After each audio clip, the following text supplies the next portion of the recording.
Hi, Ray Moran with the V20, here today with a really great speaker, Dean Ward, who's a valuer with the city of Cape Town, South Africa. And we're really excited because Dean and I will be talking about some of the logistics and fun things to do in Cape Town. Dean, if you don't mind, welcome, and we love to hear a bit more about yourself and tell us about the venue for the conference. Okay, thanks very much, Ray. Hello, everybody, from wherever you are around the world. My name is Dean Ward. I'm a property valuer based in Cape Town, South Africa. I have various qualifications in property valuation and property development and management. I have 30 years experience in valuations and have contributed to the academic field both as a lecturer, a writer of academic material, and I've lectured in property valuation and property law. And I've also worked as a consultant valuer for some leisure developments, both in Africa and in the Far East.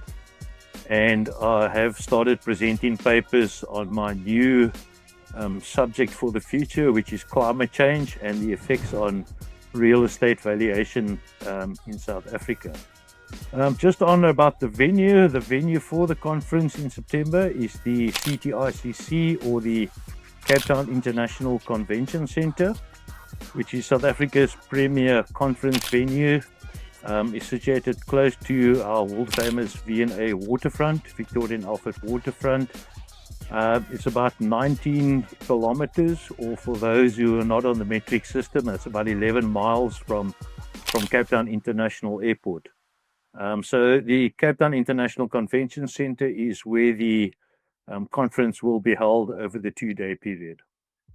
Wow, that Thank you. sounds fascinating. And with that background, Dean, be careful. We're going to make you a presenter on one of our panels. Uh, Dean, the area sounds terrific. I assume there are many great hotel options for us, and are airport transfers quite easy to arrange? Okay, let's start off with the hotels. We've got quite a selection of hotels which surround the Cape Town International Convention Centre. They're all within walking distance and range anything from 3 stars to 5 stars. We do have a couple of premier hotels situated inside the waterfront itself, which is also within walking distance. So most hotels are situated probably about 500 meters away from the conference venue. Then just with regards to access from the airport, access is quite easy. You can do it via an airport taxi. Most hotels, if you book into a hotel close to the convention center, they have hotel shuttles that run to the airport for guests staying at their hotel. And then also private pickups can be arranged via dedicated transport service. But if you need any information on that, you can just drop me an email and I'll let you know who to contact. That's perfect. And of course, we'll have your contact information at the end of the interview for the viewers. Dean, but beside the conference and the summit, I'm personally thrilled at some of the fun tourist things that are available and different options. I know I'm going to head to see the famous penguin colony and looking forward to Table Mountain as well. But can you elaborate a bit more on the options available for touring? Absolutely, Ray. Let's start first off with Table Mountain, which is our famous landmark in Cape Town. It's the source of our southeasterly wind, which blows through Cape Town at quite a rate of knots, really upsetting anybody walking along the foreshore where the CTIC is situated. So if the wind is blowing coming off the mountain, you need to hold on to something, probably a rope or a pole or something, so that you don't get blown away. Yeah, Cape Town can be explored. You can either use the footpaths to the top of Table Mountain, or if you want to take a little bit of the lazy way out, you can arrange to go up the cable car, which is situated on the top of Kloofneck Road. Take a cable car to the top of the mountain. You can have breakfast or lunch up there, and from there you can have the views over the whole of Cape Town, both on the western seaboard and the east facing south.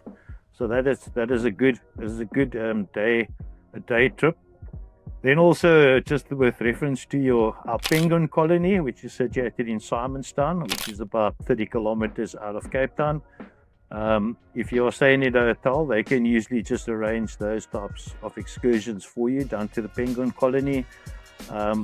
It's a breeding ground, so you don't actually interact with the penguin colony, but you walk very close to them. A lot of them are nesting under the boardwalk, so you get up very close and personal with the penguins. Then we also have at the V&A waterfront, we also have an aquarium which you can go and look at, in our latest shark edition. They're always catching sharks and putting it into the aquarium, except great white sharks, because they're the only sharks that don't seem to live in captivity.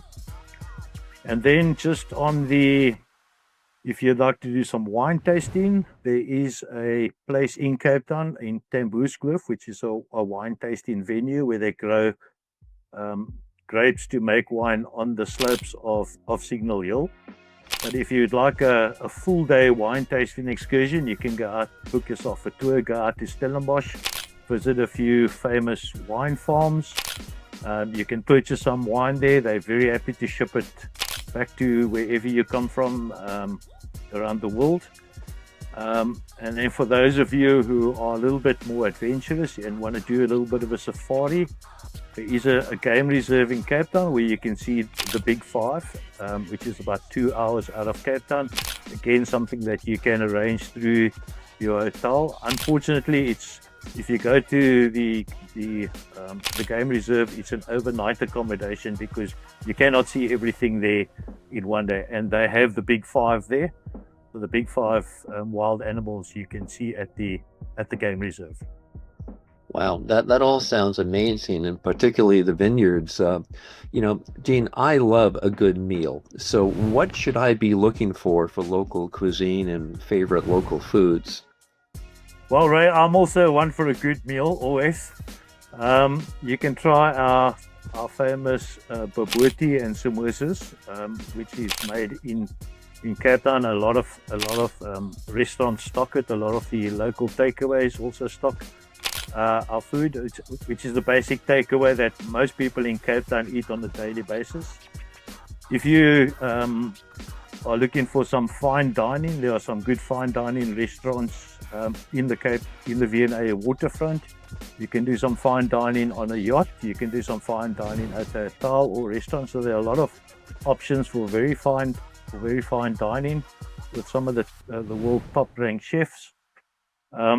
You can also try our hotel school, where our new chefs, which for the future put together different types of cuisines with a fusion of different types of ingredients to make different tastes. And then we also have a place called the Test Kitchen, where they do exactly the same thing. They put together all these different types of ingredients that you would think would not be compatible. So if you want that type of food, then that's the place to go. And also, just as a matter of interest, your former president's wife, Michelle Obama, also had lunch at the Test Kitchen, and she attested that the food was very good there. In that case, we'll have to go. How about history and culture? I know Cape Town has a huge amount of both, Dean. Well, Cape Town, the first settlers or the first explorers here were the Portuguese in the 14 and 1500s.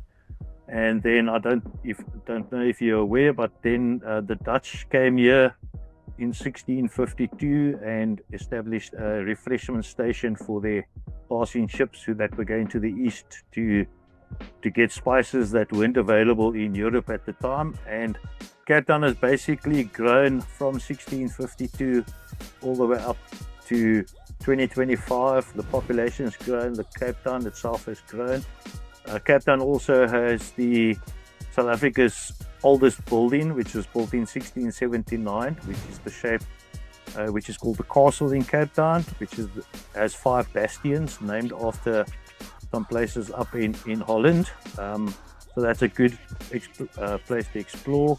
It has a lot of history in it, covering a few centuries from the 1600s. And then also we have the Iziko Museum, which is at the top of the gardens, the regional gardens which were planted by Jan van Riebeeck, who was the first governor of the Cape to supply ships that were passing through Table Bay with fresh produce and especially water. So that museum also covers a lot of history from before the time that Jan van Riebeeck came here until the present day. So very interesting trip to make, also with the adjacent planetarium next to that. This all sounds amazing. I can't wait to take this all in. Dean, I'm excited. I'm looking forward to it. Any final thoughts you'd like to convey to the audience who are watching you and I talk about all the fun things to do? Well, Ray, thank you for the conversation. Thank you for putting this together. I'm just happy. I've basically for the V20, I'm working as the logistics officer or the logistics coordinator. My email address is on the website. So if anybody needs any special attention, you can email me. We can put something together. I'm also the unofficial tour guide. So if there's anything you need, you can just let me know, and I welcome everybody to Cape Town, and I hope that it can be a memorable experience for you and your family, for those bringing their families. We will definitely take you up on that. Thank you, Dean. This is terrific.